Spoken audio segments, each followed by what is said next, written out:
Figma's in an interesting place nowadays. After the acquisition from Adobe failed due to intervention from the government, it seemed like they were not going to be able to be acquired ever. That is still the case, but they need some way to make money. I recently did a video breaking down a drama they had with Lovable, and I tried to focus the video on one particular thing. How does Figma grow their audience? Right now, Figma is the tool of choice for designers who are designing applications for the web and for mobile. But if you're not doing that, if you're not a designer working on applications, Figma is not particularly useful to you. They've been trying to branch out, getting everybody from product and project managers to developers to use their stuff, to mixed success. Today, they have doubled down with 2 new products they just released. Figma Sites, which is a website builder and a CMS similar to something like WordPress, and Figma Make, an AI code generator similar to tools like Lovable, Bolt, and V0. These tools are very interesting, and they help really show how Figma is starting to position themselves. I'm going to go through both Figma Make and Sites, what they're for, who they're for, and where Figma is going with all of this. As you guys know, Figma has never paid me a cent, even though I'm paying them quite a bit with an old subscription that I forgot to cancel. So someone has to pay for this. Quick word from today's sponsor, then we're going to dive all in to what Figma's been building. Building beautiful apps has never been easier, as long as you have a good reference for what a beautiful app is. If you don't, or more importantly, you have hard UI problems you need to solve in your app, having good references is essential. That's why I was really excited about today's sponsor, Mobbin. I actually just filmed an ad for these guys, and as I was getting all the details right and started playing with it myself, I fell in love immediately and went and subscribed for the pro tier during the ad, because I was actually that impressed. This isn't a gag. They're not paying me to say this. They would have given me a free sub if I asked. I didn't. I'm in my work browser right now, not my content browser, because I went to it to subscribe because the product is really good. Let's say you need to build a dashboard for your app, web, mobile, desktop, whatever. Here's a bunch of examples, like a ton of them. And I can switch to different app categories if I want something specific to education. If I want to look at education dashboards, there you go. How do they have things that specific? Because they have over 1,000 apps and over 400,000 screens. Yes, that's an insane level of references. With this level of filtering and tagging too, you can search for basically anything and find a good example. How about we look at stacked lists that are used in crypto apps? I don't know. There's a ton of good references. You know how good this is if you're building an app using AI tools? You can just take a screenshot of one of these and tell it to build something like it, and you're good to go. You can filter on different screen types too. I don't know how to explain how useful this is. I can't tell you how many times I need to add a paywall or a billing page or a card or something to an app, and just was going through Google Images trying to find something. Your design team and your edge team both deserve something better than Google Images for finding references. If you think that that's all they need, you just haven't heard the price. It's only $10 a month, and the free tier is super generous too. You can take my word for it, or you can look at the list of companies that agree. Mobbin is a lifesaver if you need good references for the things that you are building. There is no better source of real-world design inspiration. I didn't believe this was a big deal until I tried it myself. Now I am all in. Check them out today at soydev.link/Mobbin. I want to talk about Figma Sites first because it's a bit simpler to understand. Also, the video's hilariously laggy. This isn't your device or even my device. This is just the thing they put out. It is what it is. The goal of Figma Sites is to make it easier for people who aren't developers or designers necessarily to be able to make their website look good and, most importantly, be editable by non-designers. If you've ever done consulting work before, you know there's a reason people pick WordPress, and it's not because WordPress is this magical tool. The reason people pick WordPress is once you have set up a client with a WordPress site, they can go into the WordPress dashboard and make changes that might be weird and chaotic and break things a bit, but you're giving the client more control. With Figma, if you hire a designer right now and they use Figma to design the thing, and then they send you the PNGs of that design, now you have to hire a developer to go implement it and put it on the website. And then if you want to change, you have to go through both the designer to make the change in Figma and then the developer to apply that change to the code. Not a good experience.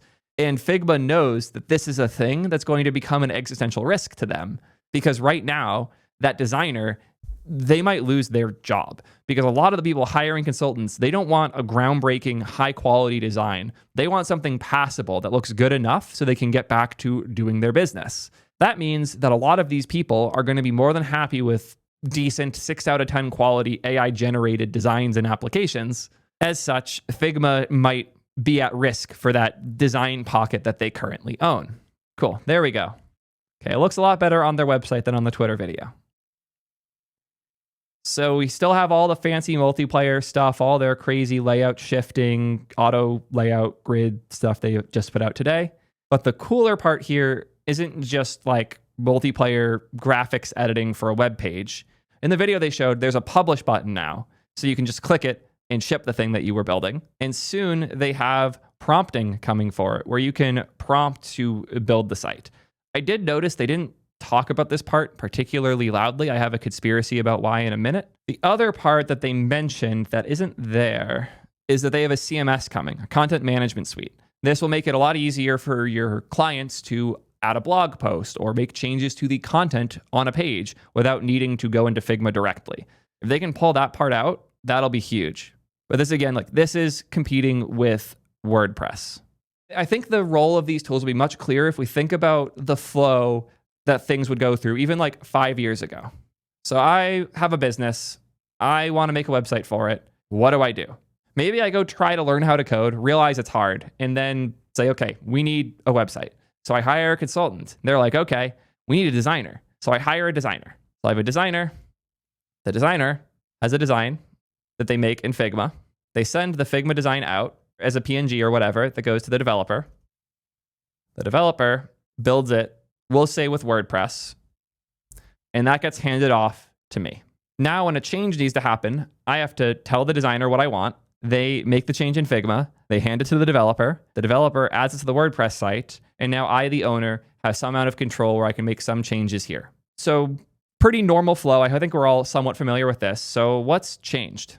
The things that changed are Bolt and Lovable, and to an extent V0 as well. But I want to focus on these two for reasons that'll become apparent in a minute. Bolt and Lovable are a very different flow for building your thing. You can import a design from Figma in both if you want to. What's more important is that I, as an owner of a business that might not be technical, can tell this what I want. And instead of having to wait days or more for this whole loop to be completed and paying a bunch of people along the way, I can just tell the text input here what I want and get an idea of it. This cuts the designer and Figma out of the iteration entirely. Because if I am the owner and I want the same thing, I go to Bolt. Bolt outputs a website. And then I, the owner, can look at it and make changes using Bolt. And if I need a developer to come in and fix some things, I can hire them, have them come in, tidy up the app. This flow here, this new way of a non-technical owner being able to build something is a massive risk to the business that Figma has here. Because this flow involves Figma directly in it, because it involves a designer using Figma directly in it. There's a huge risk that future flows don't involve designers, thereby don't involve Figma, and that would destroy their business. And that's why they're fighting back. Remember the video I did a week or two ago where Figma was suing Lovable for using the term dev mode? It wasn't a suit, it was a cease and desist, but the same difference here. They are clearly threatened by what Bolt, Lovable, and these other companies are doing. And for better or worse, they woke up to this risk earlier than most probably would have expected. Other businesses are going to quietly die because they don't realize this soon enough. Figma has realized it. They have some problems, though. The first problem is designers. I'm not saying designers are problems. In fact, I'm saying quite the opposite. Designers are awesome. Designers are great. The problem is that designers are feeling some existential dread at the moment because AI does meaningfully risk a lot of their work, especially full-time employed designers on a team of 50 working on mocks for random things in the application that their company builds. Those roles are going to become less important when AI tools get good enough to generate work of similar quality. And we're getting there fast. Because of that, and also the general frustration that the art and design worlds have with AI, designers don't get along with AI. As such, Figma can't really go all in on the obvious thing, which is what if Figma took their canvas and made it automatic with AI? What if I could prompt in Figma for it to make a mock? They can't do that because then they're risking losing their most important persona. They have to be very careful with how they roll out AI on the design side because they don't want to lose the designer sentiment. If they lose that, they're screwed. And they are very, very aware of that. As such, Figma's focus isn't on automating on the side here, it's over here. They want to make the developer less relevant because their goal is to hold the designer and make them the individual that can build all of the things you want. So if you think of this less as how is Figma trying to win developers, more how is Figma trying to use AI to keep designers happy, maintain their business's position in the world at cost of whatever else. It makes much more sense. Figma doesn't mind replacing developers because Figma's customers aren't really developers right now. And if they can help a designer not need a developer, they could cause a cultural shift that will allow them to survive as things are changing. As such, Figma Sites makes a lot of sense. And when you see some of the features that it has and you compare it to something like Lovable, it'll make even more sense. As I mentioned before, one of those most important pieces is this button, Publish. All these tools have a one-click publish button, so I can take the thing I was building and send it to somebody. That is huge, especially if you combine that button with like a domain purchasing product. You would allow for normies to build websites and send them to people with a real domain. And Figma is clearly petrified of this. But in order to better understand why they're so petrified, we should probably watch their announcement video. There's a lot of little details in here that I think will explain what's going on much better. So, without further ado, let's dive in. To help you take ideas out of your head and into the real world. With Figma Make, you can take an existing design and prompt your way to a fully coded prototype. For this demo, please welcome to the stage Holly Lee, product manager of Figma Make. Okay, so as we just heard, the person coming on stage is the product manager for Figma Make. If this has been core to their strategy for a while, you would imagine she's probably been there for a bit. How long do you think the product manager leading Figma Make has been at Figma for, and how long do you think she's been working on this product? Get an idea in your head before she says the answer. Hi, config. All right. I joined Figma in January of this year as a PM on the AI team, and it's already been the adventure of a lifetime. She's only been there for about 4 months. And the reason for that is because this is a recent bet that Figma is making. It seems like they woke up to the threat that these things had for them very recently. And that's why they're hiring people like her and building products like this. This is a recent thing they woke up to, not some long-term thing they've been planning for years. This started this year. So today, it's an honor to present to you all Figma Make on behalf of the superstar team behind it.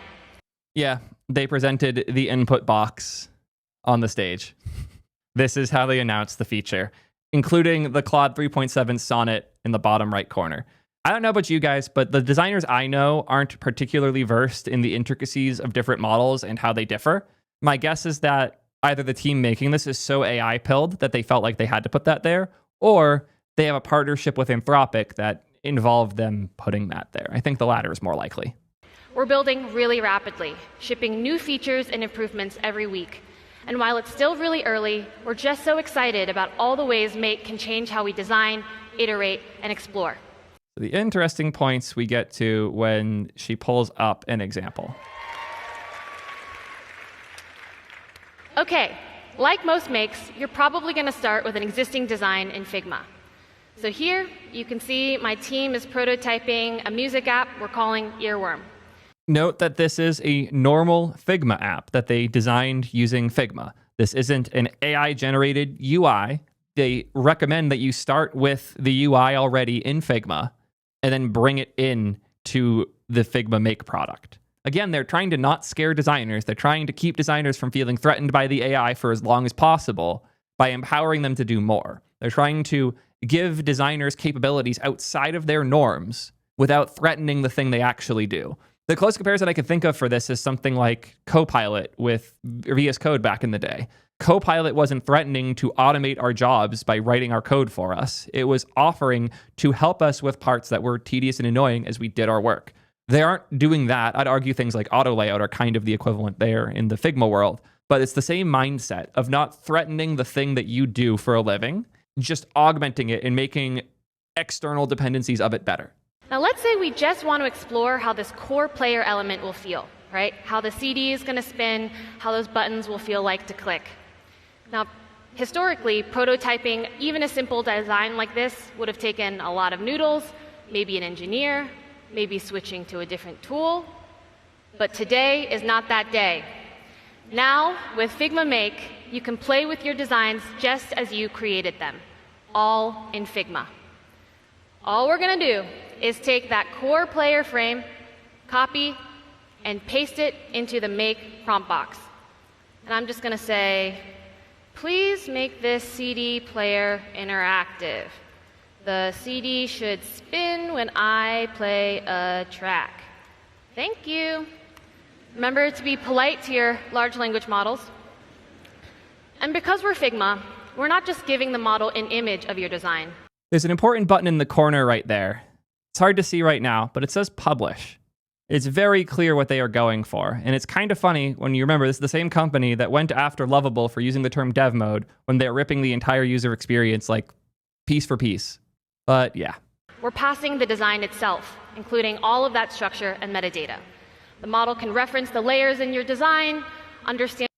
Look at that React code. Set current track, set current time, duration. You get the idea. What they're for, and iterate and incorporate that knowledge. Style JSX global, doing global styles here. Fun. Next generation. Okay, and this is a live demo, no stage tricks, and models can be finicky, so wish me luck. She did not have very good luck. She showed off some other demos of things that they built, including a 3D RPG, apparently. I'm curious to see what that ends up looking like. It seems like it's just using 3JS, but my guess is it's React 3 Fiber under the hood. They didn't show the code for that one, sadly, so I can't confirm. But then they go back to the generation. This time the model had a little bit of difficulty, but that's okay. All of the interactions there, but just to prepare, I had this one also made right before stage. So as you can see, this was our original design, and Make translates it pretty much one-to-one. But we know you'd never actually stop here. You'd keep adding things, right? Riffing on it, adding designs, adding functionality. And to give you more creative control, we've actually introduced ways to target your edits to specific parts of the design. So we're introducing the point and edit tool, which allows you to directly manipulate things like size, color, and font of elements on the page. And for more complex, thank you. And for more complex and open-ended edits, we also have point and prompt, where you can just pass in the specific part of the design and ask the model to only make changes there. Super original feature they just demoed there. I'm sure that the edit here is very different. Oh, huh. I can edit the tailwind right there. I can prompt it to do different things. I can even edit the text. Please subscribe. Save. Almost like clearly Figma is paying close attention to what Lovable is doing, and they are building a near one-to-one clone. This feature is really cool, by the way. The fact that you can, as a non-technical person, click edit, click an element, and modify it as though it is just like a WYSIWYG editor, when in reality, we have a code view that is actual React source code being edited directly. Honestly, pretty nuts. Lovable's built a pretty cool thing here. I can't help but notice when I hover here, though, it says code view now. It used to say dev mode. I wonder why they had to change that. I thought they weren't going to. It seemed like they were fully committed to not changing it, but that is different. Curious what happened there. Yeah. You get the idea, though. There is a lot of overlap between what Lovable and Bolt offer. By the way, Bolt has the same features. I'm actually pretty sure Bolt had deploy first. They partnered with Netlify in order to get that supported super early.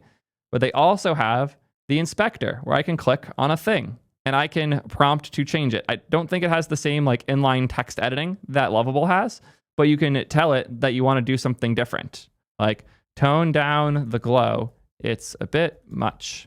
And now it will, on this one element, make a change.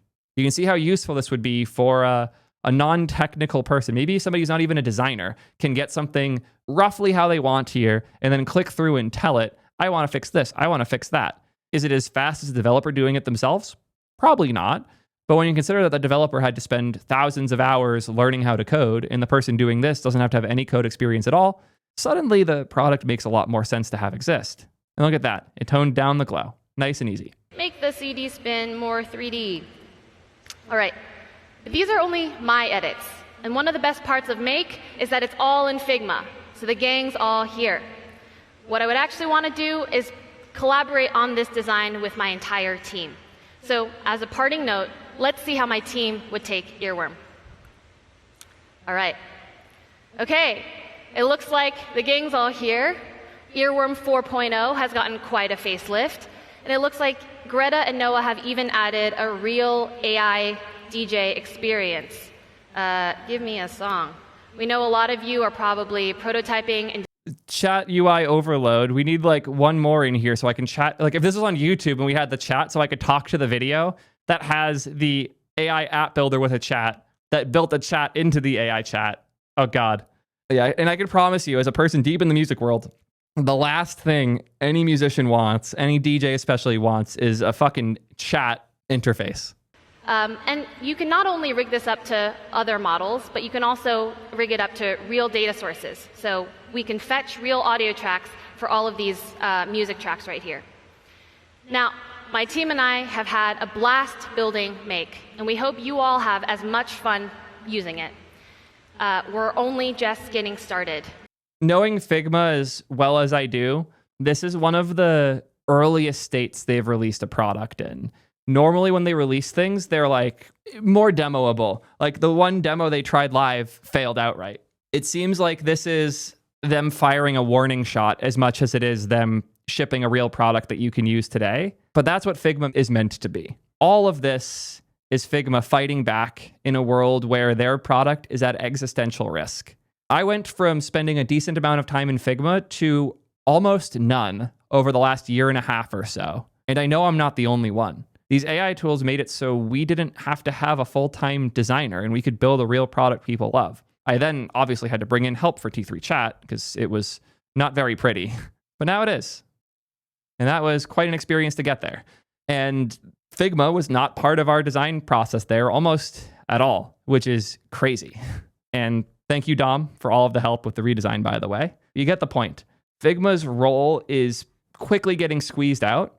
And rather than wait till it's too late, Figma's decided to rush to show the world that they can't be killed off just yet. They're going to keep fighting back. They're going to keep trying to empower designers. And I think they're going to make a side bet of automating more design work too, as we saw a little bit of hinted at in the Figma, what's it called? Figma site? Yeah. Figma sites isn't mentioning AI a whole lot. Yeah. AI isn't even mentioned on the Figma site learner page, but they did hint during the presentation that in the future, they'll be able to generate designs with AI.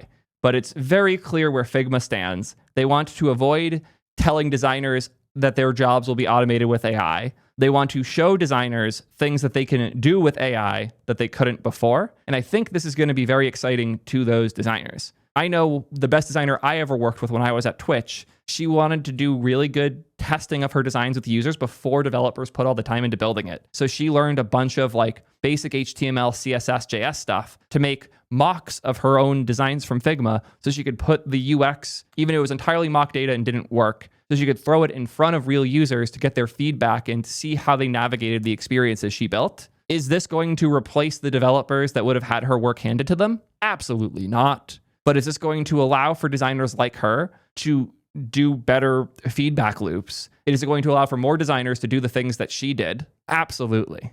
I'm curious to see long-term where they position themselves with this. Things like the publish button suggest they really want to go after devs and go after things like Bolt, but they also want to fight WordPress for some reason, and they also really don't want to hurt designers in the process. They're in a weird spot. I don't envy where Figma is today. Curious to see how they survive the chaos going on in this AI-driven world. I'm also curious what you guys think about all this. Am I overreacting here, or is Figma actually behaving as scared as they seem to be? Let me know what you think, and until next time, peace nerds.